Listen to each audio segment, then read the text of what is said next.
Hi, this is Emily Swallow, and you are listening to the FSF podcast. The show that lets the Mandalorian earn more bounties by killing our jokes. Wah, wah. Our show is brought to you by our charity sponsor, the Red Shirt Widows and Orphans Fund, which supports the Wish Upon a Teen Foundation that helps out sick kids when they need it most.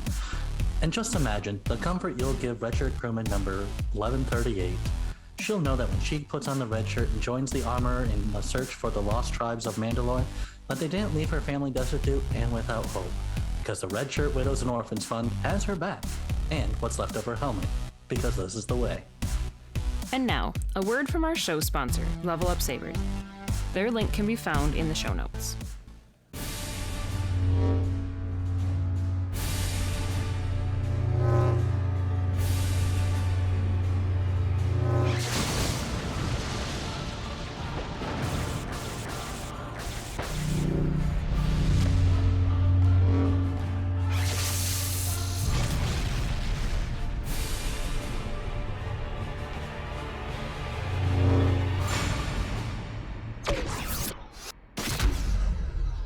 All right, so our guest today is known for her work as Amara on Supernatural, Lisa on Castlevania. Maybe you've seen her as Natalie on SEAL Team, or maybe you've seen her hidden face as the Armorer on The Mandalorian. We are so very excited to welcome Emily Swallow to the FSF podcast.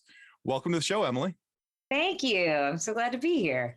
Yeah, very, very excited. We've been kind of nerding out about this one for a couple of weeks. We're like, oh my God, she's actually going to come to the show. I would never. Yeah, we did. But all of us for different reasons. I'm the huge Star Wars nerd of the group. So anything Star Wars related that I can get to come to the show, it's like a kid in a candy store, just like, we're going to talk Star Wars.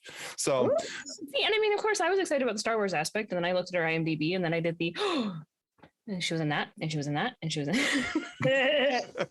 yeah, we're all kinds of excited to talk about some nerd stuff with you. But before we get to the nerd stuff, I noticed that on some of your social media, you've been posting a lot about your theater work and shows like King Lear and I'm hoping to pronounce this one right, Palmyra. From what I understand, you kind of got your start in the theater work. So maybe I'm wrong, but if you could explain to us, what is it about the theater work that you enjoy versus television and film acting? And what's been your most rewarding theater experience? Oh, golly. You're going to ask me one of those most questions. Favorite questions. Oh, yes, I did start out acting in theater. Well, technically, I started out performing in choir and singing and doing like cantatas and stuff. Which is theater. And I quite honestly, I was very idealistic, and I thought, why would I ever want to do anything except for theater? Why would I ever want to do television?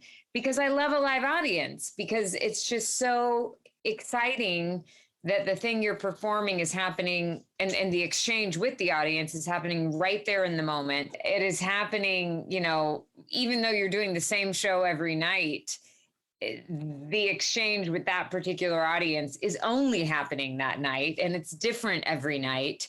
And I think that the audience knows, it looks for those moments where, even though the show is scripted, even though the cast knows what performance is going to unfold, the audience is looking for those unexpected moments. They're looking for those moments when somebody goes up on a line. They're looking for those moments that are realer than real, Mm-hmm.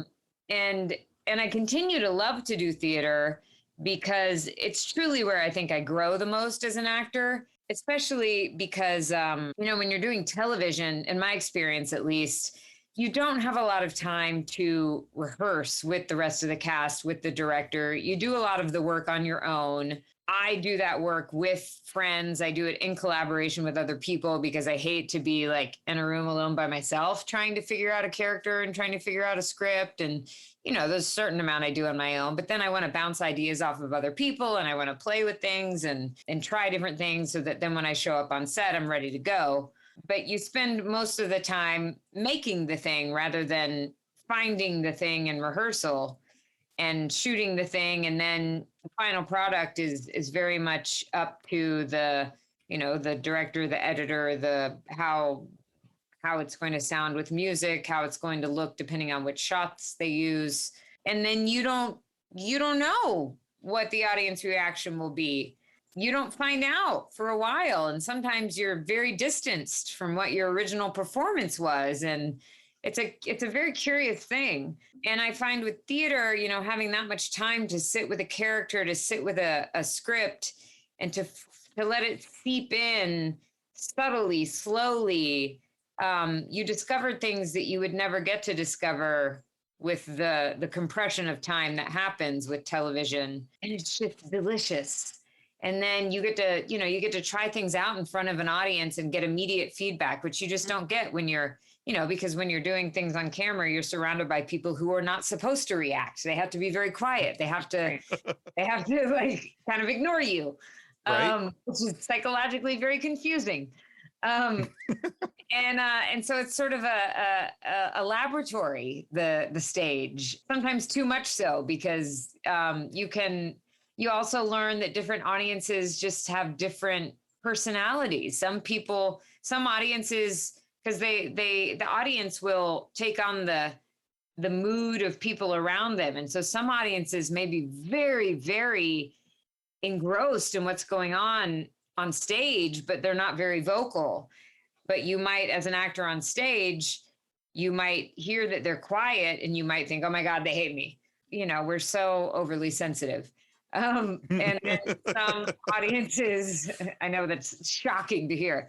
Some audiences may be very loud and raucous, but not really listening that much. They're just responding to like the cheap jokes and stuff. And so you can also get way too sucked into just wanting to get that immediate audience reaction. And it's intoxicating to have the audience right there with you. So I love the in the moment learning of it and the in the moment exchange with the audience. And then especially with these conventions that I've gotten to do, I've really appreciated that gives me that, it sort of closes the loop of the storytelling for a lot of the television that I do that I don't normally get, because I don't have that exchange with the audience, since the medium is camera and I'm not sitting there with the audience in front of me. But that's really been the joy of the conventions, is getting to have that exchange with the audience finally.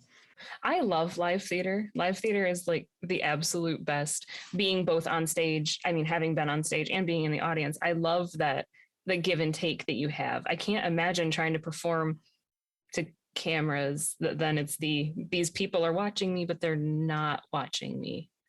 Yeah, like that would be weird. It's weird. In some ways it's cool, because you do have that freedom to try things without the pressure. There's sometimes more freedom because you're not worried about like getting it quote unquote right. Mm-hmm. And you can try a few different things and then they're going to choose whatever take works best. And that's very liberating. You also don't have to find something that you're going to have to do repeatedly over and over and over again. So you can find something in the spontaneity of that moment and you don't have to worry about rediscovering it ever again. Mm-hmm. And that's exciting. Because that can be a challenge too. I've never done a run of anything that's longer than maybe 3 or 4 months, but I look at people who do these shows for, years at a time. And I don't know how you find the spontaneity every night. It becomes a different thing. And you talk to people who've done something for so long that they start to forget their lines because it goes to a different part of their memory. And they've had it in there for so long that they start to forget it. And that's just like, I don't think I could do a long run of something. Yeah, that makes sense. That would be difficult. Yeah. So obviously this is a nerdy podcast. We're all nerds, but we are also dog people. We are pet people. I laughed so hard when I found your dog's Instagram. This is Norma Jean. Hi, Norma Jean. Hi, Poppy. I'm Norma Jean. I am Norma Jean, and I am completely unimpressed. This is Arthur Miller, and he's only 6 months old. Oh my goodness. I love the names, by the way. That was one of the things I wanted to talk about, is that I love their names, because pets deserve the strangest of names. Mm-hmm. I have a dog named Zoe Jane. She's named after 2 characters from Firefly. Love it. I have a cat who is Nymeria Patrice. So she's a direwolf, and then Patrice from How I Met Your Mother. Interesting combo. I just got that combination. Okay. Yes. Well, because it was we named her Nymeria, and then she kept howling all the time. So I started yelling, "Nobody asked you, Patrice," at her. So, which is just mean, nice. But it stuck. And then our other cat is Ernest Fitzgerald. So wow, they need good names. Yeah, too. And so I was scrolling through your dog's Instagram and laughing about their names and their interactions. And I am glad that you already showed them to us, because that was going to be one of the things that I asked. But what is your inspiration for their names? Because those are just fantastic. Well, my husband and I knew that we wanted human names for our first dog that we got, because we just think that that's amusing. And when we got Norma, she had this little white spot right here that looked like a beauty mark. And so we called her Marilyn for maybe 3 hours, and we decided she wasn't a Marilyn. So we went with Norma Jean, Marilyn's original name. Mm-hmm. And then we had a friend who had been begging us to name her Mr. Meatballs, even though she was a girl. And we didn't want to go that far, but we did add the meatballs to her name. Partly because my husband and I both, when we were kids, had dogs that had food as part of their names. So we thought that we should, pay homage to that. So she's Norma Jean Meatballs. And then we knew at some point we wanted to get her a friend, because she's super social, which is great. She gets along. She grew up in New York City. She's been around other dogs all of her life. She loves other dogs, which in some ways is great, but in other ways is exhausting, because on a day when she doesn't get to be around other dogs, she drives us crazy. We live in Los Angeles now in an area called Topanga, which is not where we don't get out around other dogs as much. So if we can't take her to the dog run or take her to doggy daycare, she gets really frustrated and makes it known. Poor baby. Oh, yeah. So we knew we wanted to get her a friend, and we quickly decided that if we did get a boy dog, it was going to have to be one of Marilyn's husbands. We just didn't know which one. So I'm sorry? So there's a couple to choose from. Yeah. So we've been looking at, we wanted to get a rescue, and we found Arthur on Pet Finder when he was he's only 6 months old. We just got him 2 months ago. It's sort of rare to find a puppy rescue. Right. Mm-hmm. And at the time, his name was Baby Yoda. Oh, funny. It was come on. How do you say no to that? Yeah. The stars have aligned. Totally. And I think, he just must have, there's lots of maybe more dogs than usual because of all the dogs that got adopted during COVID that then people didn't want. But his story was that he had been purchased, and then the baby of the house was allergic to him. So he was very quickly given up. That's hard. So we got him from his foster family.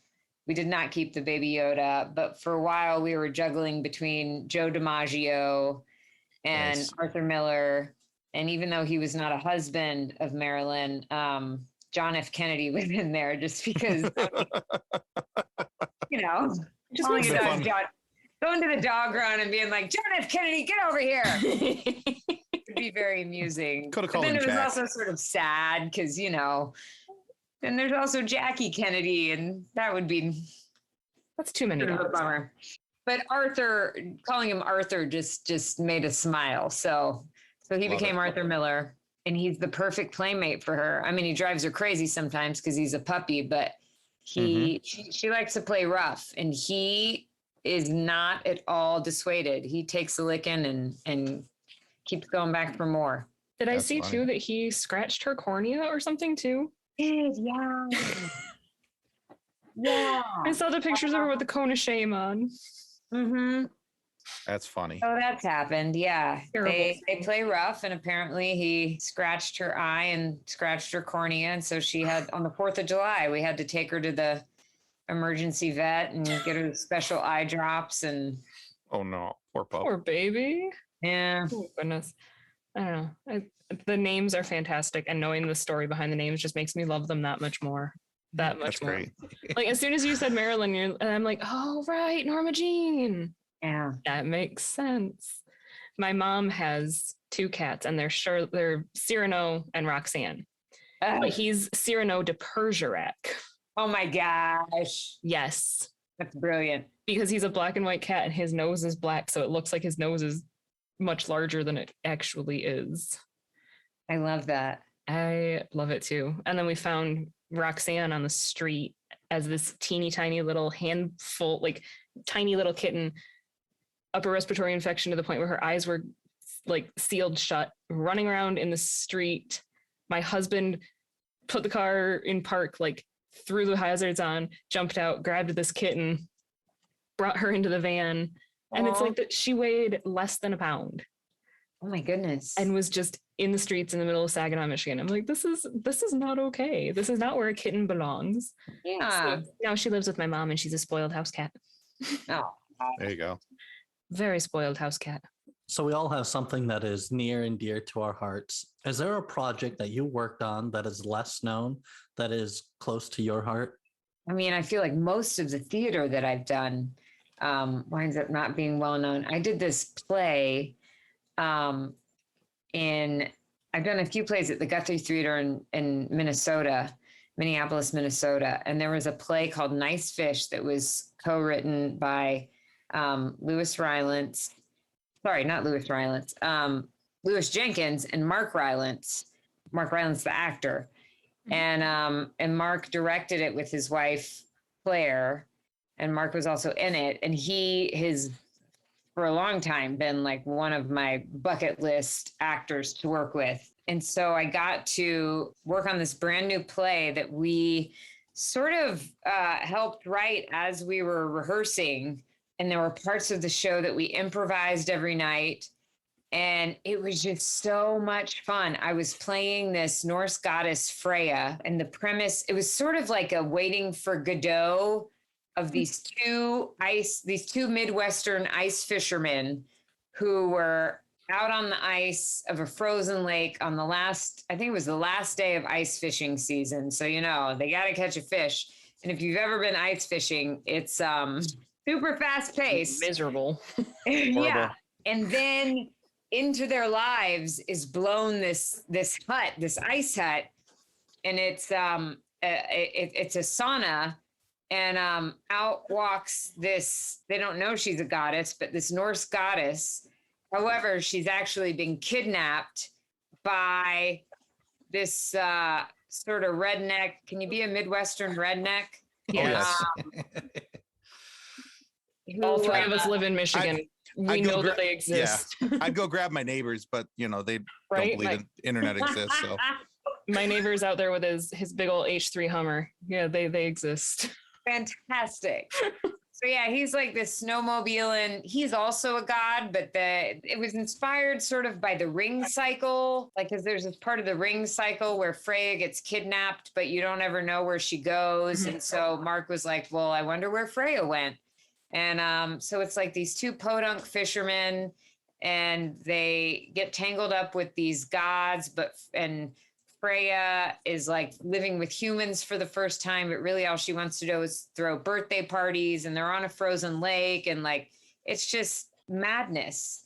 And it was so much fun. And I was working with like one of the actors that I admire the most in the world, and really seeing, I mean, he is absolutely a genius, but I also got to see, oh yeah, he also just like works really hard and is really thorough at like all of the basics that everyone should be doing, but often like just skips over because we think like, oh, but that's so basic, I don't need to do that.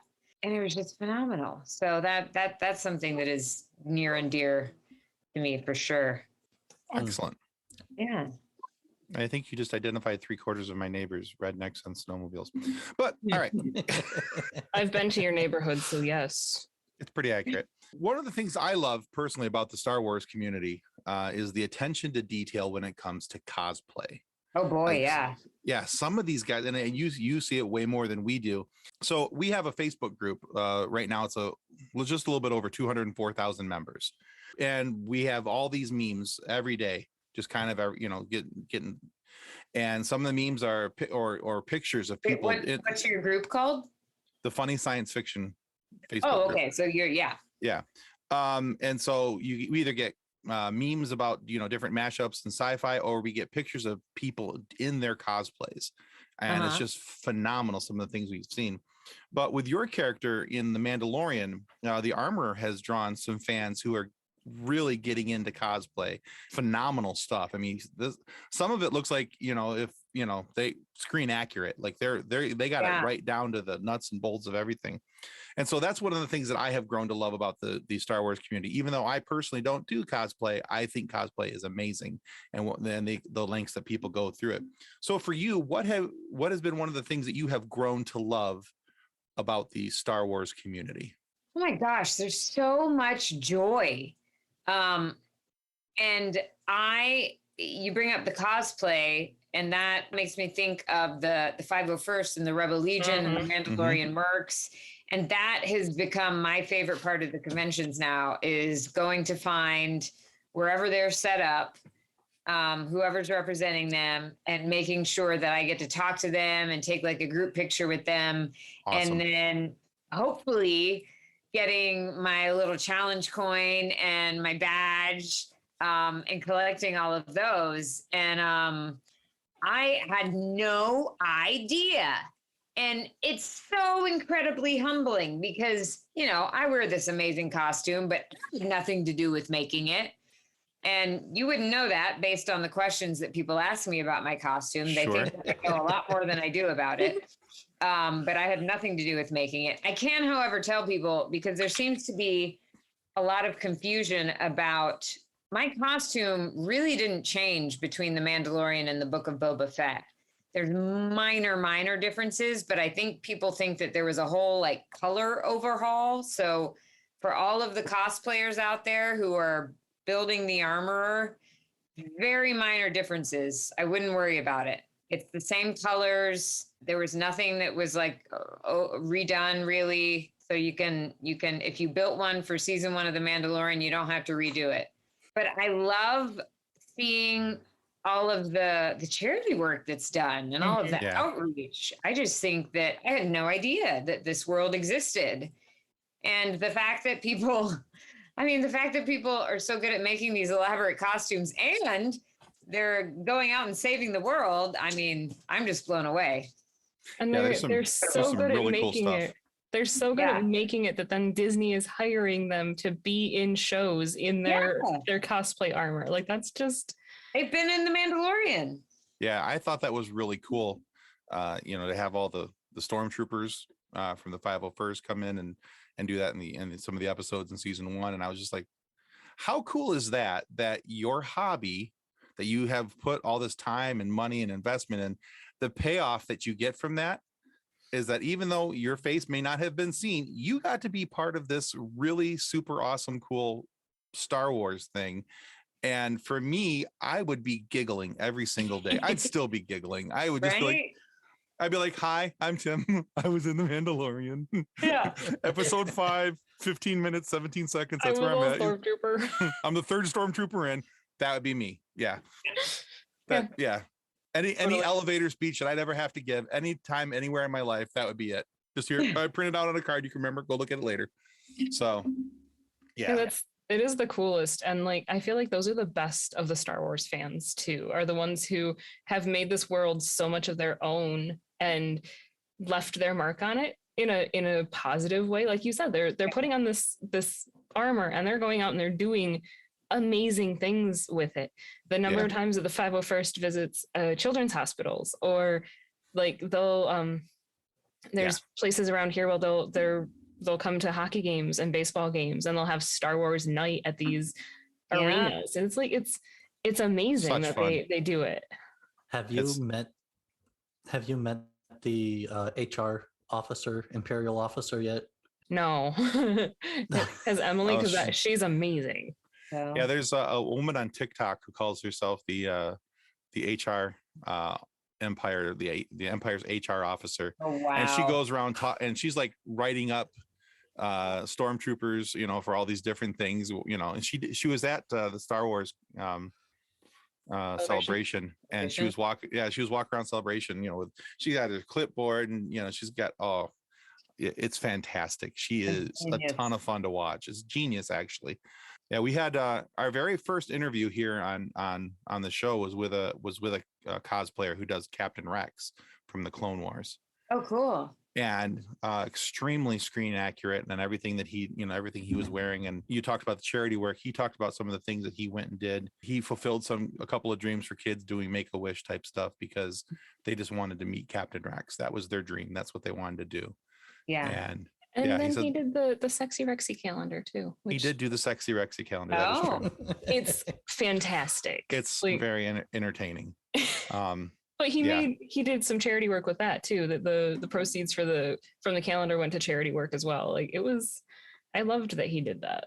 Yeah, it was pretty impressive. He's a good dude. But playing off of Tim's question a little bit, talking about Star Wars, you have now seen people cosplaying as your character. And my mom and I are actually going to be making a Star Wars quilt that has you on it. Oh, cool. You're on the fabric, which I think is amazing. So how does it feel for you to have your character be on this merchandise? And do you have an action figure of yourself? Oh my gosh, yes, I do. It's unbelievable. I mean, and it's not, people say, is it a dream come true? I didn't dream for this. I didn't know that I could dream for something like this, because it's just so out there. It's bonkers. It's so weird and so cool. And yes, I do have multiple action figures now. It's also, that part of it is very humbling too, because these things come out and I don't find out until my dogs are attacking each other. Anna's putting Arthur in his place. I don't find out until one of my friends says hey, did you know that this thing exists? None of the companies that make them tell me anything about them. And actually I will, there's an exception to that, which I will tell you about. But when the first Black Series came out, I got so excited and I saw it, and I wrote to Hasbro on Instagram, and I was like, hey, I play the Armorer. I was wondering if maybe I could get one. And nobody ever wrote me back. Oh. Aw. Sad face. I mean, they probably thought I was lying, but it's so separate. That part of it is so separate from making the show. Mm-hmm. However, Sideshow, the company that does the Hot Toys, the 1/6 scale, they're amazing, and they sent me one of those, and they also partner with Rock Love Jewelry, and they sent me this gold armor ring that I have that is very cool. So they've been really great, and they've sent me stuff.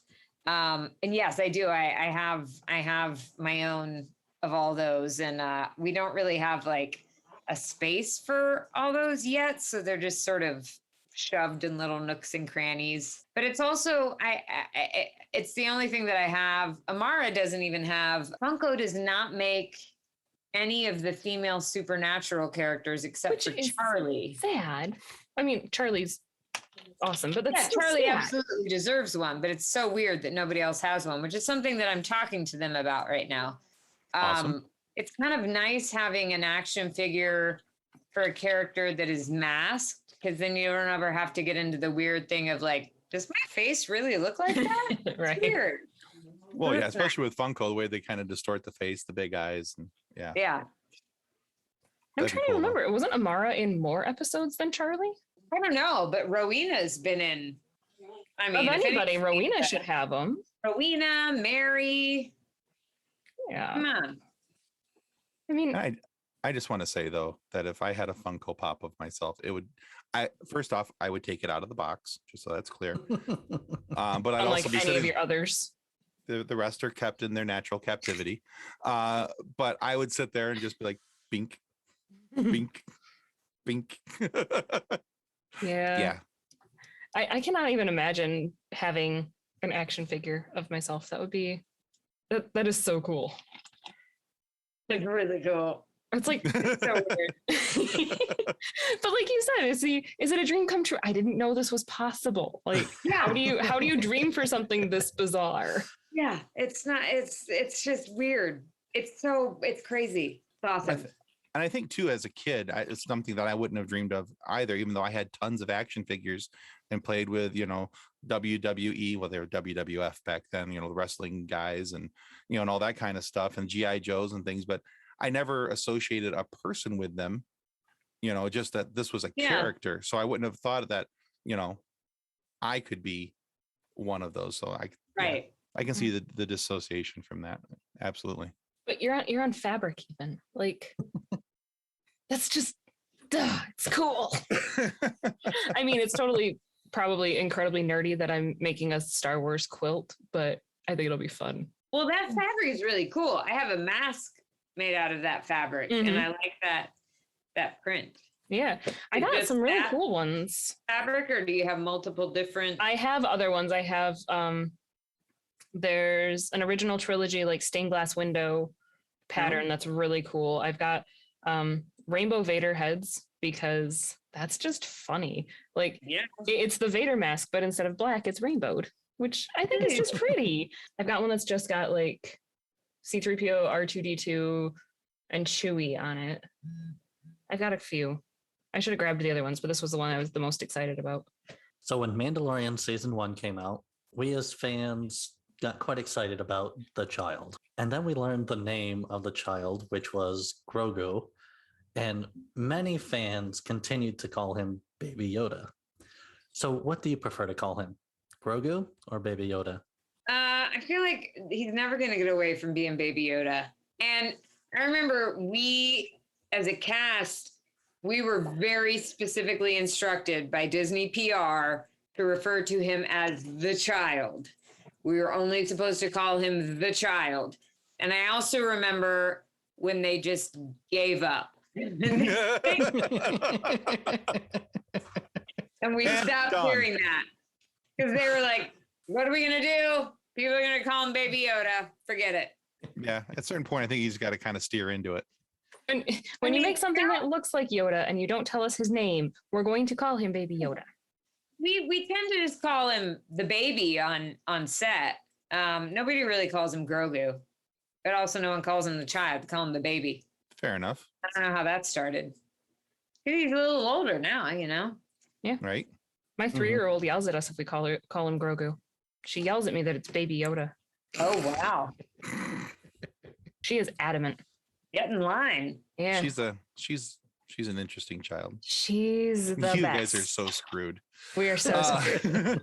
She is the child that when young Leia shows up in Obi-Wan and I looked at her with the, oh crap, that's what I'm raising.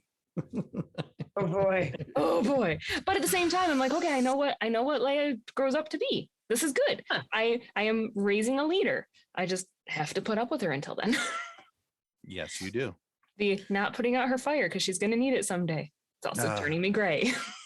Yes, it is. She's adorable, but she's going to be a handful.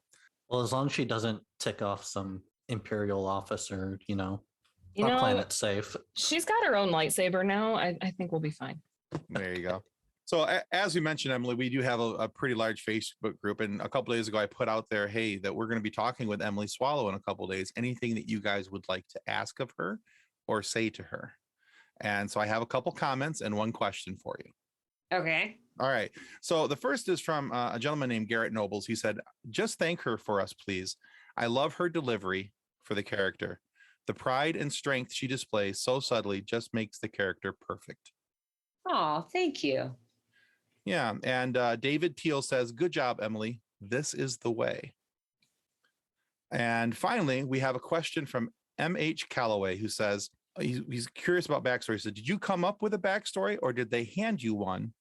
Or did you just put on the armor and take it from there? They did not give me a backstory. And I have come up, she's so interesting to me because sometimes I find it useful to give her some history. And then sometimes I find it more useful to not really attach her to much. because and I've never really felt that way about a character before, but I find with her, she is somebody whose personal history, I don't think, at least from what we've seen of her so far, I don't think her personal history matters that much, because I think that she is working so much in service of the community and of the Mandalorians. And she is more interested. She's so selfless, and she is so representative of kind of their moral center. Mm-hmm. She reminds them of that. She reminds them of where they came from. She reminds them what is important to them when they get distracted by the madness that's going on around them. And in that sense, I think she doesn't really let herself get distracted by her personal history. And so, but I also am not interested in making her someone who's completely emotionally detached from anything. I think that things do affect her personally. Mm-hmm. I think that she's just, she plays her cards close to the vest. So there have been things that I've come up with for her. Some of those things have changed as they've given me more information about what's happening with her through the story. Mm-hmm. And so I'm very reluctant to share those things. That's fine. But she's interesting that way, because I love coming up with backstory for characters. And I find that she is a character very much in keeping with how George Lucas wrote, how I think he wrote a lot of these like mentor figures. She's very archetypal. And I think that I learn a lot about her through what it is that Din Djarin needs for his journey. Mm-hmm. So I almost like seeing where it is that they're writing for him, where he needs to go. I sort of say, oh, okay, so how can she serve that? This must be what's going on for her, if that makes sense. Mm-hmm. No, it does. Yeah.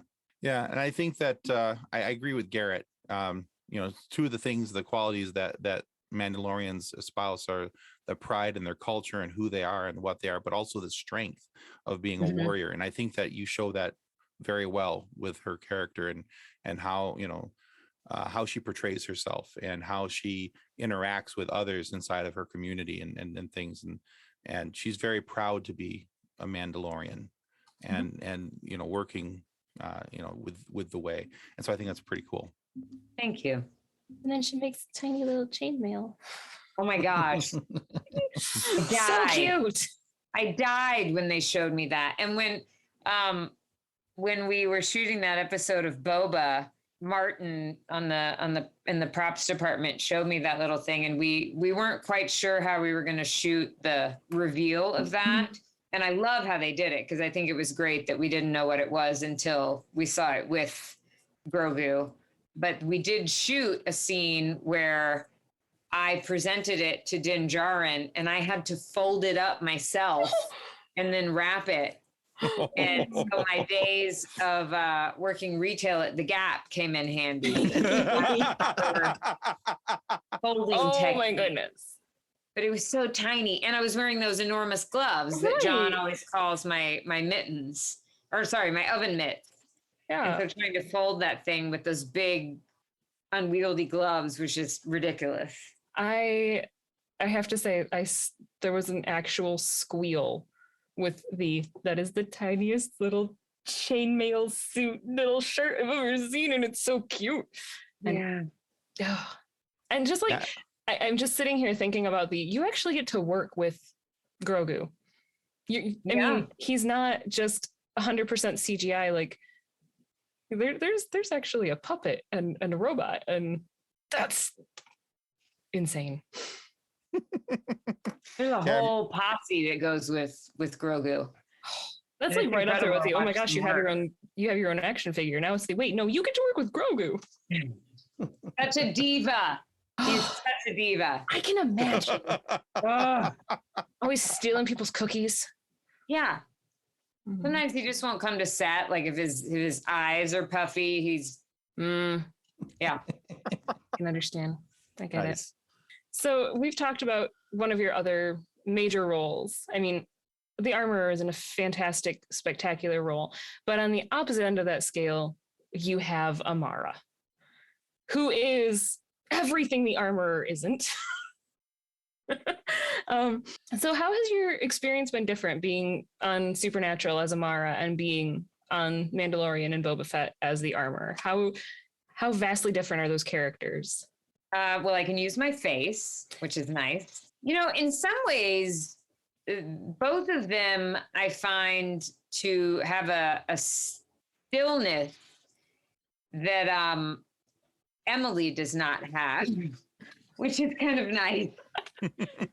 I realize there's so much power in stillness, and I think both of them are much more patient with gathering information around them than I am. Amara is much less trustful of the world around her, I think for obvious reasons. She was wronged very, very early on. So she comes into the series and literally comes into the world because she's been locked away in a box for all of eternity, already not knowing who she can trust because the one being who she was supposed to be able to trust did her pretty wrong. So she comes with a huge disadvantage, whereas I think that the armorer has a great deal of trust for, she sort of operates with an assumption of trust. And then if people don't live up to that, then she takes appropriate action. See stormtroopers. And Amara definitely needs some anger management help. Yes, she does. She could benefit from working with the armorer on that, because that's one of the things that I love so much about the armorer is that she is so patient. I love that fight that we got to see at the end of season 1 was so unexpected and so necessary. You see what she's capable of, and you see that she really waited to use that only when it was absolutely necessary. And that is something incredibly admirable because like that fight, I love that scene in chapter 3 when Paz Vizsla and Din Djarin are getting all, up in each other's grills and it's about to come to blows. And finally she stops it, but she doesn't do it with force. She doesn't get up in their faces. She's very calm. She uses very few words. And she trusts that will be enough. The armorer is someone who trusts that there will be enough. And for Amara, there is never enough. Right. And I think that's the fundamental difference between the two of them. And you can understand. I also love how they wrote Amara because you can see, and it doesn't justify her actions because she acts very rashly. She acts out in ways that really hurt people, but you can see that it comes from an understandable place because she was wronged very early on. Just how you can see the motivations for somebody who acts out in any number of ways. And like Tim and I had the opportunity to talk to Mark Pellegrino, to Lucifer. And it's that same sort of thing with you realize you're sort of sympathizing with this character that you shouldn't be at all, but you are because you realize what's happened to them, how they were wronged. And this is basically childhood trauma coming out as non-functioning adults. That's Amara was a fun character though. I loved her. Even if she did get called Giant Crazy Fart, but that's also just a great nickname. The Winchesters have a way with nicknames. I loved it. They sure do. Emily, we love stories and humor. What is a behind-the-scene moment that you found hilarious? Well, I mean, the whole time when I've shared this before, but that's because I think back to it, and especially like the more comfortable I get wearing the armor, and it is a whole different experience. Like I came back to shoot the Book of Boba Fett, and I had the experience of having seen season 1 of The Mandalorian and knowing how incredible it looked. And that entirely changed how I felt in the armor. Whereas I came in to shoot in season 1 and it felt so weird. And trying to cram, it was like a clown car, trying to cram a whole clan of Mandalorians into my little cave in season 1 to shoot that scene in chapter 3 when everyone's hanging out and Din Djarin comes in with his Beskar, and there's all of us in this dimly lit little cavern, and all of us have like this much vision because of our helmets. Nobody can see to the sides. Nobody can see down. You know, we've got like, anyone who's done the cosplay knows you've got like the big shoulders. I'm wearing these big like giant boots. And they're trying to make it look really interesting. So there's all these things sticking up out of the floor. So it's not a smooth surface. There's steps all over. It's uneven. So you're walking around, you're constantly tripping on things. And the armor is supposed to be somebody who walks with grace and dignity and strength. The armor doesn't trip on things. And yet I'm like constantly running into things. And there's this tiny little table, a little like tea table or something that I had in there that looked like it was a very sacred table until you get 2 large Mandalorians in armor who are both trying to sit down at that table at the same time on tiny little chairs. And we realized we couldn't sit at the same time without like we kept just like hitting our helmets together. We were like, oh no, you go first. No, you go first. No, you go. And then we'd hit our helmets again. And then like I would start to go down and I was like, I don't know if there's a chair underneath me. I don't know if it's there. I hope it's there. I'm just gonna keep going. And then eventually I'd find it and I felt like my knees were up to my face. And it was like, it felt like we were the Three Stooges, all the Mandalorians crammed in there, constantly like hitting helmets. It was an entirely different genre of show if they'd used like all of those takes. Some of those blooper takes. That would be great. That's awesome. That was highly amusing, especially because it was supposed to be, it was these somber moments. Right. Serious and somber, and yet you can't find your chair. All right, Emily, we're at a point in our show where we'd like to take our guests through a little bit of a quiz. Uh-oh. So, yay! Yay! All right, so this quiz is called All About Emily. It's 4-question quiz. It's all multiple choice. Now, if you get 3 of the questions correct, we want to send you this book, which is called Custodians of the Cosmos, which was written by our original group founder, Drayton Allen. And it's a story about a young man who joins something quite like Star Trek, Starfleet, but not like Star Trek, Starfleet for litigious reasons. And after he washes out and rejoins, he decides to become a custodian so he can boldly clean up after those who have boldly just went. Fantastic. Yes. So if you get 3 or more questions correct, we'd like to send you that book. However, if you get 50% or less correct, remember we mentioned that 200,000 plus group, a lot of memes. We take your picture, we make a meme out of you, and we put you into our group. We call it our fun sequence. Well, that sounds kind of fun. Well, we have had people who, even though they've won, said, well, can I still do the meme? And we, it's always done in good taste. It's always, and if you were to get a meme, you'd be in good company. So, all right. Are you ready to go through the quiz? Ready as I'll ever be. All right. So hopefully these are all accurate because, internet. So here we go. Yeah. You made your TV debut in 2006 on what show? Was it Guiding Light, Eureka, or Psych? Guiding Light. That was very correct. good. Number 1. All right. Question number 2. You made your film debut in the movie The Lucky Ones.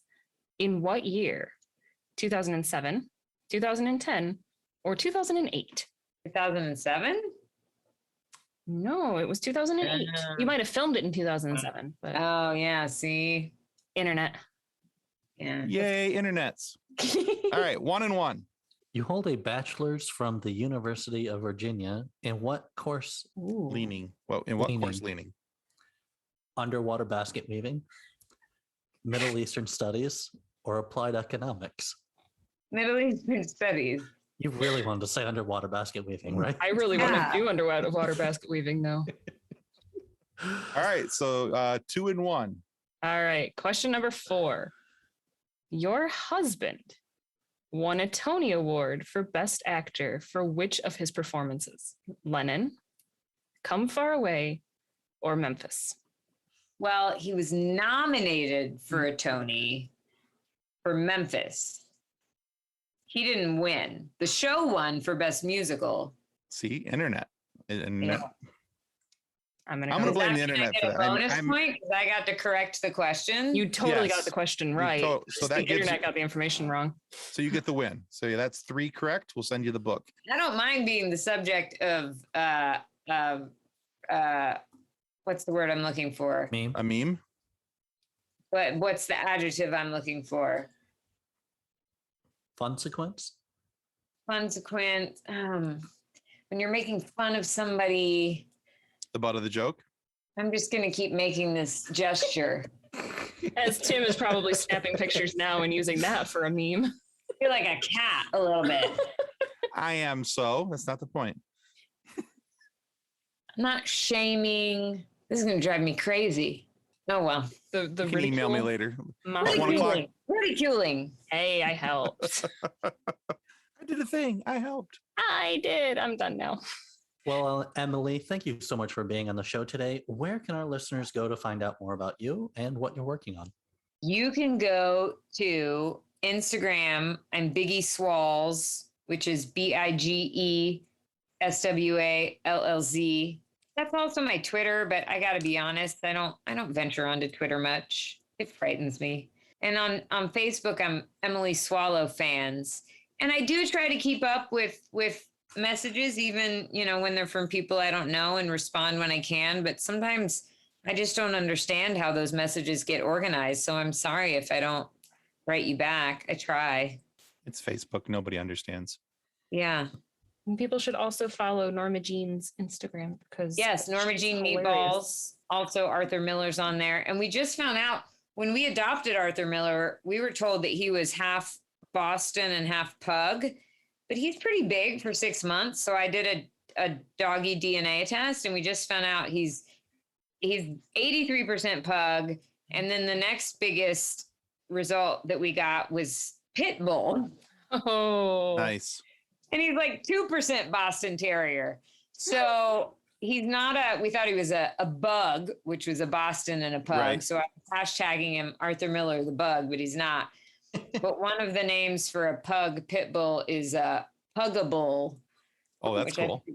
Hilarious. That's fantastic. We will make sure that we link your socials so that our viewers and our listeners can find out what you've got coming up next. Hey, thanks. Yeah. And we also want to remind everybody that subscribing is the single most important thing that you can do to ensure that we get more amazing guests like Emily Swallow here today and have these funny moments for you to be able to listen to. So please subscribe. It helps us to continue to grow, but also go check out Emily's work as well. There will be another season of The Mandalorian coming out. We can't wait for it. We're all very excited, and we'll be able to see her more on that, we are sure.